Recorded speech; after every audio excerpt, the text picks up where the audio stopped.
अगर आपको मीठी दही पसंद है तो आप दूध उबालते हुए उसमें थोड़ी चीनी मिला दें और फिर उसको जमाएं दही डाल के, तो ये मीठी बनेगी। और अगर आपको सालन के लिए खट्टी दही चाहिए तो आप जो है उसको, दही जब जम जाती है रात भर में या सुबह से शाम आपने रखी है तो वो जम जाती है, तो आप मज़ीद 3 4 5 घंटे के लिए उसको बाहर ही छोड़ दें तो वो खट्टी हो जाएगी, जिससे कि हमें कड़ी के लिए और कौरमे में और मुख्तलिफ़ किस्म के सालन में डालने के लिए चाहिए होती है। सबसे ज़्यादा हमें कड़ी में खट्टी दही चाहिए होती है, तो आप इसको इस तरह खट्टा कर सकते हैं। ये आप आसानी से बना सकते हैं। ये देखें ये कितनी बेहतरीन बनी है। बच्चों को दें रमज़ान में, बहुत अच्छा है। रमज़ान में सबसे ज़्यादा जो ज़रूरत होती है वो होती है दही की, तो ये आप बनाएं, बच्चों को दें, ख़ुद इस्तेमाल करें। सहरी में, इफ्तार में आपके लिए बहुत अच्छी है, आसानी से जम जाएगी। कुछ भी नहीं करना, सिर्फ दूध को जो है नीम गर्म करना है, उसको प्याले में डाल के आपने दही डाल के ढक के एक साइड कर देना है। कोई रॉकेट साइंस, कोई मुश्किल फार्मूला नहीं है और आपको आसानी से घर में तैयार दही मिलेगी। बिस्मिल्लाहिर्रहमानिर्रहीम। अस्सलाम वालेकुम व्यूअर्स, क्या हाल चाल हैं आपके? आप देख रहे हैं मेरा चैनल ज़कीज़ होम एंड किचन, तो जिसमें मैं आज आपको दही जो है वो घर पे जमाना सिखाऊंगी।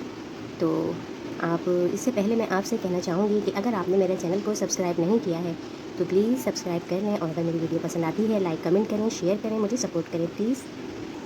ये डोरेमोन यहाँ इसलिए रखा है कि मेरी जो बेटी है छोटी, वो ज़िद कर रही थी कि मम्मा आज इसको भी साथ में रख के बनाएं। डोरेमोन उसका बहुत ज़्यादा फेवरेट टॉय है। मैंने कहा ठीक है, मैं रख लेती हूँ। तो दही बनाने के लिए सबसे पहले हमें एक बाउल की ज़रूरत होगी। तो ज़रूरी नहीं है कि ये आपके पास अगर मिट्टी का, वैसे तो मिट्टी के बर्तन में बहुत अच्छी बनती है, लेकिन अगर मिट्टी का बर्तन नहीं है तो नो प्रॉब्लम, आप प्लास्टिक के, शीशे के, किसी भी बर्तन में इजीली घर में जमा सकते हैं। तो मैंने जो शीशे का बाउल लिया है, उसके बाद ये 1 पाव दूध है जिसको मैंने गर्म कर लिया है। गर्म से मुराद तेज़ गर्म नहीं, नीम गर्म। जिसे आप बच्चों को फीडर बना के देते हैं तो थोड़ा सा गर्म होता है, नीम गर्म कहलाता है, वैसा गर्म कर लिया है। अब हम इस प्याले में जो है इसको, दूध को जो है डालेंगे।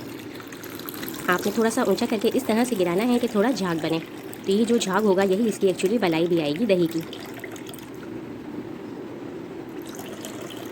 दूध को थोड़ा नीम गर्म होना बहुत ज़रूरी है, वरना दही नहीं जम पाएगी। उसके बाद जो ये 1 चम्मच दही है मैंने ये ली है और इसको ऐसे मैंने बीच में बिल्कुल गिरा दिया है। और अब हमें इसको बिल्कुल भी हिलाना नहीं है, बल्कि अब हम इसे ढककर एक साइड में रख देंगे। अगर आप इसको हिलाते हैं, प्याले को बार बार शिफ्ट करते हैं इधर से उधर, तो याद रखें दही नहीं जमेगी, ठीक है। तो अब हम इसको, मैंने रात में रखा है, सुबह मैं इसको देखती हूँ।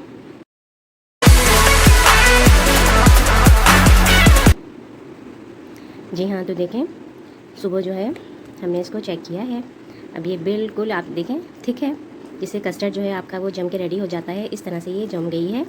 मैं आपको इसको काट के दिखाती हूँ। ये देखें ये बहुत अच्छी बनी है। और मैंने कहा था दूध को आपने उबाल लेना है, तो इसके ऊपर इसकी एक ये बलाई भी है थोड़ी सी, जो आप चाहें तो निकाल सकते हैं, वो भी आई है। और कोई मसला नहीं है, आप इसको इजीली घर में जमा सकते हैं। रमज़ान आ रहा है, रमज़ान में आप बनाएं। अगर आपके पास दही ख़त्म हो गई है तो ये देखें इस प्याले में मैंने दही जो है इस प्याले की इस्तेमाल हो चुकी है, तो इसमें भी अब मैं, अगर और मुझे जमानी है तो मैं नीम गर्म दूध डाल के रख दूँगी और मैं इसको ढक दूँगी कवर करके, तो इसमें भी जम जाएगी। रमज़ान में आप बनाएं, रोज़ाना जो है ज़रूरत होती है दही की, बहुत अच्छी तरह आप इस्तेमाल करें, सबको दें। गर्मियों में तो बहुत फ़ायदेमंद है, तो आप इस तरह करें, यकीनन आपके लिए, सेहत के लिए भी अच्छा है बाहर से मंगाने के बजाय। ओके जी, तो चलिए मिलते हैं अपनी नेक्स्ट वीडियो में। जब तक के लिए अल्लाह हाफ़िज़।